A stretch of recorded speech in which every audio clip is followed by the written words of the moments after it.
ನಮಸ್ಕಾರ ಗೆಳೆಯರೇ, ದೇಶ ಪ್ರೇಮಿಗಳೇ, ನಮ್ಮ ಕನ್ನಡ ಡಿಫೆನ್ಸ್ ನ್ಯೂಸ್ ಯೂಟ್ಯೂಬ್ ಚಾನಲ್ಗೆ ಸ್ವಾಗತ ನಿಮಗೆ.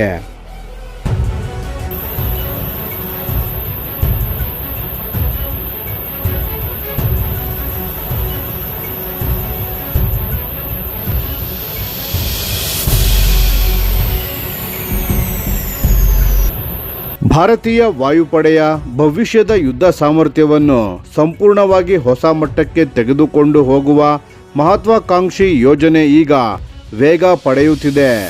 ಅದು ಮಲ್ಟಿ ರೋಲ್ ಫೈಟರ್ ಏರ್ಕ್ರಾಫ್ಟ್ ಅಥವಾ MRFA ಕಾರ್ಯಕ್ರಮ. ಈ ಯೋಜನೆಯ ಕೇಂದ್ರ ಬಿಂದುವಾಗಿರುವುದು ಸುಮಾರು 114 ಹೊಸ ದಸಾಲ್ಟ್ ರಫೇಲ್ ಯುದ್ಧ ವಿಮಾನಗಳ ಖರೀದಿ.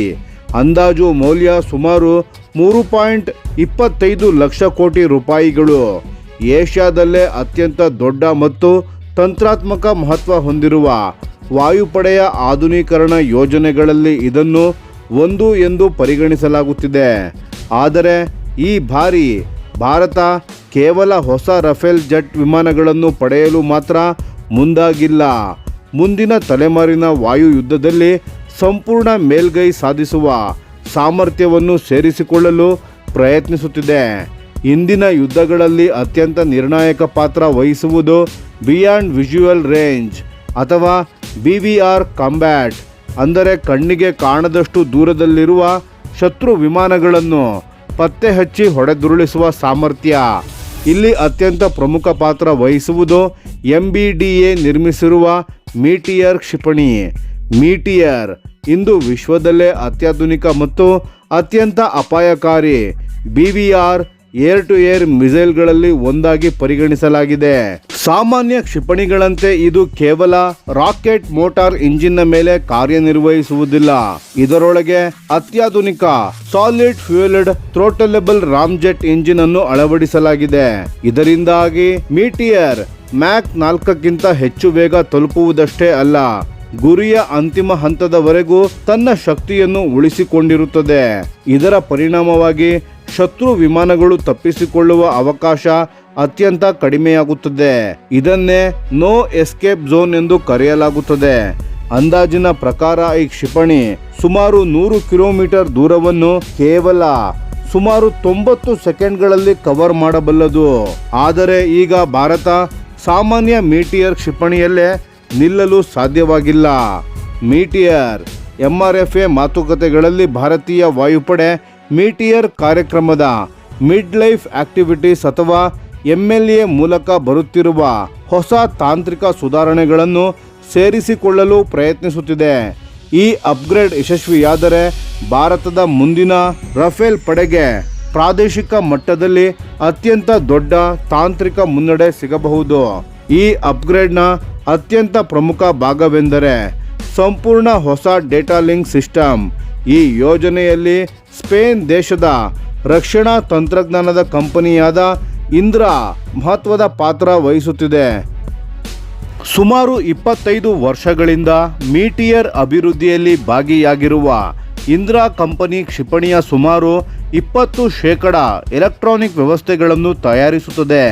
ಇತ್ತೀಚೆಗೆ MBDA ಕಂಪನಿಯ ಜೊತೆ ಸೇರಿ ಪ್ರಿಲಿಮಿನರಿ ಡಿಸೈನ್ ರಿವ್ಯೂ ಅಥವಾ PDR ಹಂತವನ್ನು ಯಶಸ್ವಿಯಾಗಿ ಪೂರ್ಣಗೊಳಿಸಿದೆ. ಇದರಿಂದ ಈ ಹೊಸ ಕಮ್ಯುನಿಕೇಷನ್ ಆರ್ಕಿಟೆಕ್ಚರ್ ಅಭಿವೃದ್ಧಿಗೆ ಅಧಿಕೃತ ಅನುಮೋದನೆ ಸಿಕ್ಕಿದೆ. ಹಾಗಾದರೆ ಡೇಟಾ ಲಿಂಕ್ ಅಷ್ಟು ಮುಖ್ಯವೇನು? ಕ್ಷಿಪಣಿ ವಿಮಾನದಿಂದ ಹೊರಟ ನಂತರವೂ ಅದು ವಿಮಾನದ ಜೊತೆ ಸಂಪರ್ಕದಲ್ಲೇ ಇರುತ್ತದೆ. ಈ ವ್ಯವಸ್ಥೆ ಕ್ಷಿಪಣಿಗೆ ನೈಜ ಸಮಯದಲ್ಲಿ ಟಾರ್ಗೆಟ್ ಕೋಆರ್ಡಿನೇಷನ್, ಫ್ಲೈಟ್ ಅಡ್ಜಸ್ಟ್ಮೆಂಟ್ ಮತ್ತು ಎಂಗೇಜ್ಮೆಂಟ್ ಕಮಾಂಡ್ಸ್ಗಳನ್ನು ಕಳುಹಿಸುತ್ತಿರುತ್ತದೆ. ಅಂದರೆ ಒಮ್ಮೆ ಕ್ಷಿಪಣಿ ಹಾರಿಸಿದ ನಂತರ ಅದು ಸಂಪೂರ್ಣ ಸ್ವತಂತ್ರವಾಗಿ ಹೋಗುವುದಿಲ್ಲ. ವಿಮಾನವು ನಿರಂತರವಾಗಿ ಅದನ್ನು ಮಾರ್ಗದರ್ಶನ ಮಾಡಬಹುದು. ತಜ್ಞರುಗಳ ಪ್ರಕಾರ ಈ ಹೊಸ ಡೇಟಾ ಲಿಂಕ್ 3 ದೊಡ್ಡ ಯುದ್ಧ ಪ್ರಯೋಜನಗಳನ್ನು ನೀಡಲಿದೆ. ಮೊದಲನೆಯದಾಗಿ, ಮೀಟಿಯರ್ ಕ್ಷಿಪಣಿಯ ನೋ ಎಸ್ಕೇಪ್ ಝೋನ್ ಇನ್ನಷ್ಟು ಹೆಚ್ಚಾಗುತ್ತದೆ. ರಫೇಲ್ ಜೆಟ್ನ ಅತ್ಯಂತ ಶಕ್ತಿಶಾಲಿ RBE-2 AESA ರೆಡಾರ್ ನಿರಂತರವಾಗಿ ಹೆಚ್ಚಿನ ಪ್ರಮಾಣದ ಮಾಹಿತಿಯನ್ನು ಕಳುಹಿಸುವುದರಿಂದ ಕ್ಷಿಪಣಿ ಗುರಿಯ ಚಲನೆಗೆ ಅನುಗುಣವಾಗಿ ತನ್ನ ಮಾರ್ಗವನ್ನು ಬದಲಾಯಿಸಿಕೊಳ್ಳುತ್ತದೆ. 100 ಕಿಲೋಮೀಟರ್ಗಿಂತ ಹೆಚ್ಚಿನ ದೂರದ ಯುದ್ಧದಲ್ಲಿ ಶತ್ರು ವಿಮಾನ ಸಣ್ಣ ಮಟ್ಟಿನ ದಿಕ್ಕು ಬದಲಾವಣೆ ಮಾಡಿದರೂ ಗುರಿ ತಪ್ಪುವ ಸಾಧ್ಯತೆ ಇರುತ್ತದೆ. ಆದರೆ ಈ ಹೊಸ ವ್ಯವಸ್ಥೆ ಅಂತಹ ಸಮಸ್ಯೆಗಳನ್ನು ಬಹಳ ಮಟ್ಟಿಗೆ ಕಡಿಮೆ ಮಾಡುತ್ತದೆ. ಎರಡನೆಯದಾಗಿ ಇದು ಎಲೆಕ್ಟ್ರಾನಿಕ್ ವಾರ್ಫೇರ್ ವಿರುದ್ಧ ಹೆಚ್ಚಿನ ರಕ್ಷಣೆಯನ್ನು ಒದಗಿಸುತ್ತದೆ. ಇಂದಿನ ಯುದ್ಧ ಭೂಮಿಯಲ್ಲಿ ಶಕ್ತಿಶಾಲಿ ಜಾಮರ್ಗಳು ಮತ್ತು ಆಂಟಿ ಆಕ್ಸೆಸ್ ಏರಿಯಾ ಡಿನೈಲ್ ಅಥವಾ A2AD ವ್ಯವಸ್ಥೆಗಳು ಸಾಮಾನ್ಯವಾಗಿವೆ. ಇಂತಹ ಪರಿಸ್ಥಿತಿಯಲ್ಲಿ ಕ್ಷಿಪಣಿಯೊಂದಿಗೆ ಸಂಪರ್ಕ ಉಳಿಸಿಕೊಳ್ಳುವುದು ಕಷ್ಟ. ಆದರೆ ಹೊಸ ಡೇಟಾ ಲಿಂಕ್ನಲ್ಲಿ ಅತ್ಯಾಧುನಿಕ ಎಲೆಕ್ಟ್ರಾನಿಕ್ ಕೌಂಟರ್ ಮೆಷರ್ಸ್ ಅಥವಾ ECCM ಸೇರಿಸಲಾಗಿದೆ. ಇದರಿಂದ ಶತ್ರುವಿನ ಜಾಮ್ ಮಾಡುವ ಪ್ರಯತ್ನಗಳ ನಡುವೆಯೂ ಕ್ಷಿಪಣಿ ತನ್ನ ಗುರಿಯನ್ನು ನಿಖರವಾಗಿ ಅನುಸರಿಸಬಲ್ಲದು. ಮೂರನೆಯದಾಗಿ ಇದು ಪೈಲಟ್ಗೆ ಹೊಸ ಮಟ್ಟದ ಟ್ಯಾಕ್ಟಿಕಲ್ ಫ್ಲೆಕ್ಸಿಬಿಲಿಟಿ ನೀಡುತ್ತದೆ. ಹೊಸ 2-ವೇ ಕಮ್ಯುನಿಕೇಷನ್ ವ್ಯವಸ್ಥೆಯಿಂದ ಕ್ಷಿಪಣಿ ಹಾರಿಸಿದ ನಂತರವೂ ಪರಿಸ್ಥಿತಿಗೆ ಅನುಗುಣವಾಗಿ ಬೇರೆ ಗುರಿಯತ್ತ ಅದನ್ನು ಮರು ನಿರ್ದೇಶಿಸಲು ಸಾಧ್ಯವಾಗುತ್ತದೆ. ಇಂದಿನ ನೆಟ್ವರ್ಕ್ ಸೆಂಟ್ರಿಕ್ ವಾರ್ಫೇರ್ ಪರಿಸ್ಥಿತಿಯಲ್ಲಿ ಕೆಲವೇ ಕ್ಷಣಗಳಲ್ಲಿ ಗುರಿಗಳು ಬದಲಾಗುವ ಸಂದರ್ಭಗಳಲ್ಲಿ ಇದು ಅತ್ಯಂತ ದೊಡ್ಡ ಸಾಮರ್ಥ್ಯ. ಇದರ ಜೊತೆಗೆ ಭವಿಷ್ಯದ 114 MRFA ರಫೇಲ್ ಜೆಟ್ ಯುದ್ಧ ವಿಮಾನಗಳು ಈಗಾಗಲೇ ಭಾರತೀಯ ವಾಯುಪಡೆಯಲ್ಲಿ ಸೇವೆಯಲ್ಲಿರುವ 36 ರಫೇಲ್ಗಳಲ್ಲಿರುವ 13 ಭಾರತೀಯ ಸ್ಪೆಸಿಫಿಕ್ ಎನ್ಹಾನ್ಸ್ಮೆಂಟ್ ಅಥವಾ ICEಗಳನ್ನು ಕೂಡ ಹೊಂದಿರಲಿವೆ. ಇವುಗಳಲ್ಲಿ ಪ್ರಮುಖವಾದದ್ದು ಇಸ್ರೇಲಿ ಹೆಲ್ಮೆಟ್ ಮೌಂಟೆಡ್ ಡಿಸ್ಪ್ಲೇ ಅಥವಾ HMD. ಈ ವ್ಯವಸ್ಥೆ ಪೈಲಟ್ನ ಹೆಲ್ಮೆಟ್ ಗಾಜಿನ ಮೇಲೆಯೇ ಹಾರಾಟ ಮತ್ತು ಗುರಿಯ ಮಾಹಿತಿಯನ್ನು ಪ್ರದರ್ಶಿಸುತ್ತದೆ.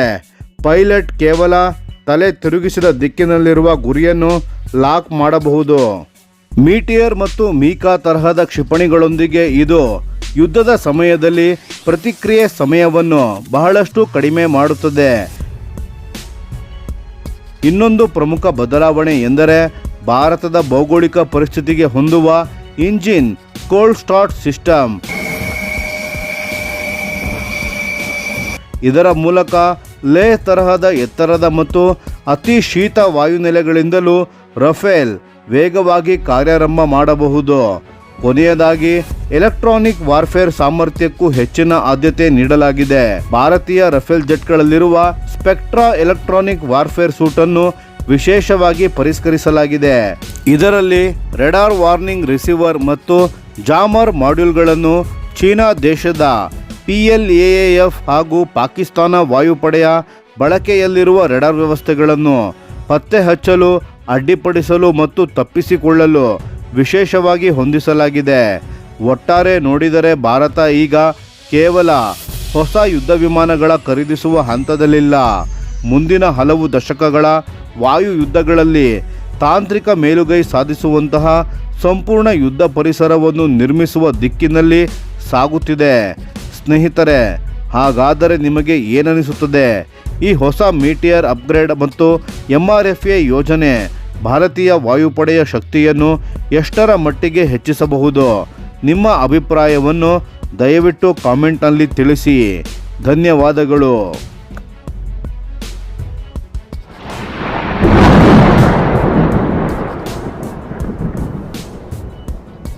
ಈ ವಿಡಿಯೋ ನಿಮಗೆ ಇಷ್ಟವಾಗಿದ್ದರೆ ಲೈಕ್ ಮಾಡಿ ಮತ್ತು ನಮ್ಮ ಚಾನೆಲನ್ನು ಸಬ್ಸ್ಕ್ರೈಬ್ ಮಾಡಿ ಹಾಗೂ ಬೆಲ್ ಐಕಾನ್ ಒತ್ತಿ. ಯಾವ ಅಪ್ಡೇಟ್ಗೂ ಮಿಸ್ ಆಗಬೇಡಿ. ಡಿಫೆನ್ಸ್ ಸುದ್ದಿಗಳನ್ನು ತ್ವರಿತವಾಗಿ ಪಡೆಯಿರಿ. ನಿಮ್ಮ ಬೆಂಬಲವೇ ನಮ್ಮ ಶಕ್ತಿ. ಭಾರತ ಬಲಿಷ್ಠವಾಗಲಿ ಎಂದು ಆಶಿಸುತ್ತಾ ಭಾರತ ಮಾತೆಗೆ ಜೈ. ಧನ್ಯವಾದಗಳು.